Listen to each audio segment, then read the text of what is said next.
As manifestações de rua foram também uma resposta contundente da sociedade. O modelo de governança, quer dizer, essa coisa do dano que se recebe, se esgotou. É carguinho para lá, é verba orçamentária aqui para cooptar, ao invés de discutir um programa para o país, um plano de longo prazo e reunir as forças políticas em torno de um projeto. Não, aqui é no dano que se recebe, é no balcão, no varejo, assim, ó, eu só voto se me der um cargo na Petrobras. Ó, nós votamos sim, ó, a diretoria do Banco do Brasil. E aí a gente sabe para que é. Não é para fazer coisa boa para a população brasileira. É para usar e instrumentalizar para os partidos. Então nós temos uma tarefa, nós temos história, experiência, sabemos fazer, temos prestígio e respeito da boa parte da população brasileira, que tem confiança na gente. Temos uma bancada no Congresso Nacional, temos deputados estaduais, vereadores, prefeitos, lideranças, militância. Temos um excepcional candidato que é o Aécio. O Aécio, eu conheço ele há mais de 30 anos. Ele não só tem a coisa familiar da genética dos avós, não só o Tancredo, mas o Tristão da Cunha também foi senador e deputado, mas o Tancredo principalmente. Ele é uma pessoa habilidosa, construtor de pontes e de consensos, experiente, fez uma revolução em Minas Gerais, tem carisma, consegue se comunicar com a população, com o povo, é bom de campanha e tem um partido e tem uma aliança. Nós estamos caminhando aí para consolidar a aliança com o Democrata, com Solidariedade e com outros partidos que estamos conversando. Então nós temos todas as condições de liderar mais uma vez um projeto vitorioso no Brasil. Para concluir, eu queria dar uma palavrinha, porque foi pedido, sobre reforma política.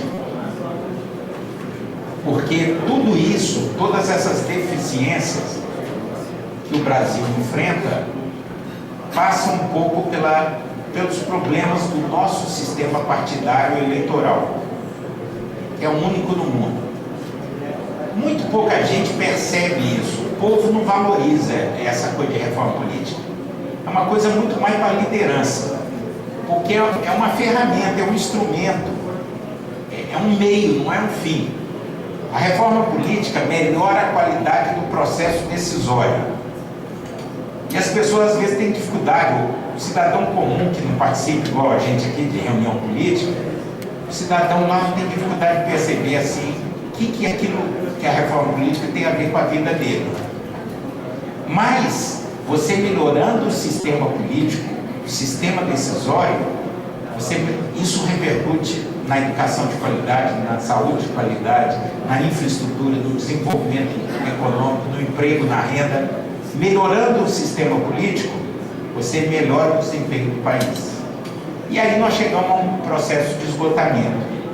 Mal ou bem, esse sistema que a gente conhece aí nos trouxe até aqui. Não podemos cuspir no prato que comemos. Desde a democratização com Tancredo, nós fomos consolidando esse tipo de sistema, mas hoje ele dá mostras de esgotamento claro. Você não muda por mudar. Como os médicos, o César é médico, você quando vai, você precisa diagnosticar para dar o remédio e a conduta terapêutica. Para dar a terapia, você tem que ter um diagnóstico.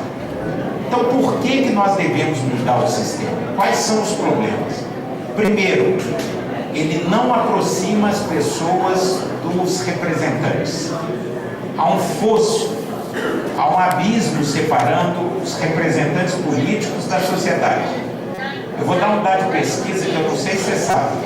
70% das pessoas, 7 em cada 10 pessoas, não sabe falar o nome do deputado que votou depois de 2 anos passada a eleição. 7 em cada 10 pessoas sequer sabe falar o nome do deputado. Se a pessoa não sabe falar o nome, é porque ela não controla, não fiscaliza, não acompanha. Ou seja, não tem controle social. O O que eu e o César fazemos lá em Brasília é porque senso de responsabilidade, de dever, por gosto, dedicação, por espírito público. Mas muito pouca gente sabe o que a gente faz lá. E eu, na minha cidade, que é uma cidade de 600 mil habitantes, Juiz de Fora, Minas Gerais, eu fiz uma pesquisa um ano depois da campanha de 2010 que eu fui eleito. Aí eu perguntei qual o nome do deputado que você votou. 70% não sabia falar. Aí eu perguntei assim, como eu e o outro deputado da cidade, o Júlio Delgado, do PSD, como é que nós votamos em 3 questões mais próximas da população?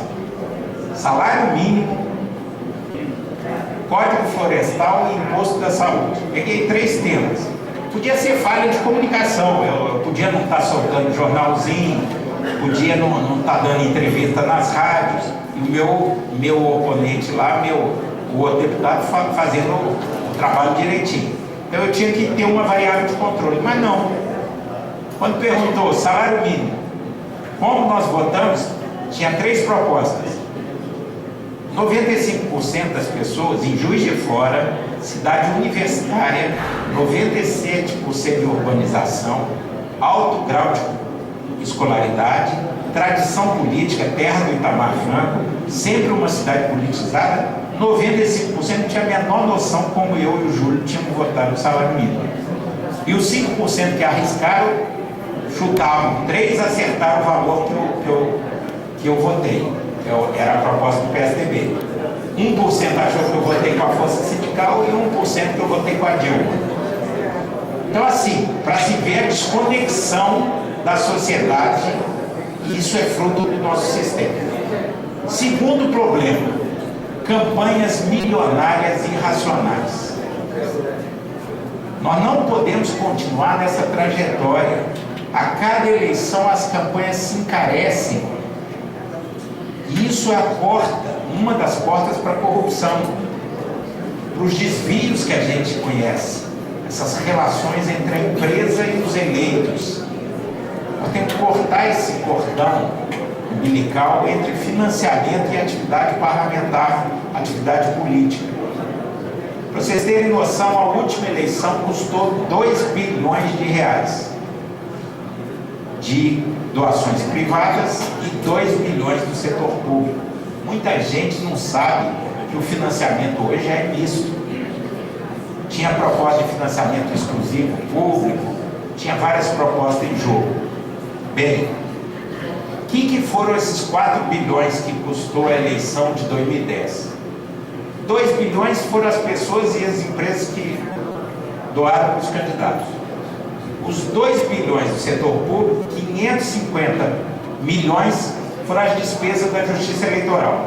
Porque tem a logística, tem que levar a urna para cá, trazer a urna para cá, tem computação informática, despesas de divulgação das regras, mobilização das pessoas que trabalham nas eleições. Tudo isso custou 550 milhões. 250 milhões foi o fundo partidário dos partidos para financiar a atividade política. E 1 bilhão e 200 foi a renúncia fiscal em relação à TV. Esse horário eleitoral gratuito, que a gente chama de gratuito, tem nada de gratuito. O governo renuncia impostos para a TV Globo, para a TV Record, para a TV Bandeirantes. É ressarcido. O dinheiro que você ocupa lá 45 dias de horário nobre. Gratuito. Interrompe a novela. É o horário que a TV ganha mais dinheiro de propaganda. Aí cobra aquela tabela do governo. O governo abate no imposto dessas empresas. 1 bilhão e 200 de renúncia. Então, essa é a estrutura. Só que cada vez mais tem sentido uma campanha de deputado lá em Minas custar 3, 5, 10 milhões de reais. Nenhum lugar do mundo é assim. Então, a segunda, além de aproximar as pessoas da representação, é preciso baratear as campanhas e cortar a janela para a corrupção e melhorar as regras. Terceiro, o sistema atual não fortalece a unidade dos partidos. põe os semelhantes para brigar, e não os adversários. Você briga mais com um companheiro de partido que com o adversário. Tem um caso engraçado, o presidente do PT de Minas Gerais chegou numa cidade lá, no centro-oeste de Minas. Aí o pessoal queria me apoiar, eu entrei lá. Aí tinha um companheiro tucano que ficou danado comigo, que era a região dele, centro-oeste. Falei assim, o Pestana foi lá e me tirou a cidade. O presidente do PT falou assim, vamos galinho na fogueira da disputa, que é bom para nós dois. Porque os seus não votam em mim, os meus não votam em você, mas se a gente estimular a competição, eles vão trabalhar mais para um querer derrotar o outro, e vai ser bom para a gente, porque nós vamos ter mais votos. Quer dizer, o adversário estava achando bom, e o meu companheiro estava achando ruim. Não faz sentido isso. E por último,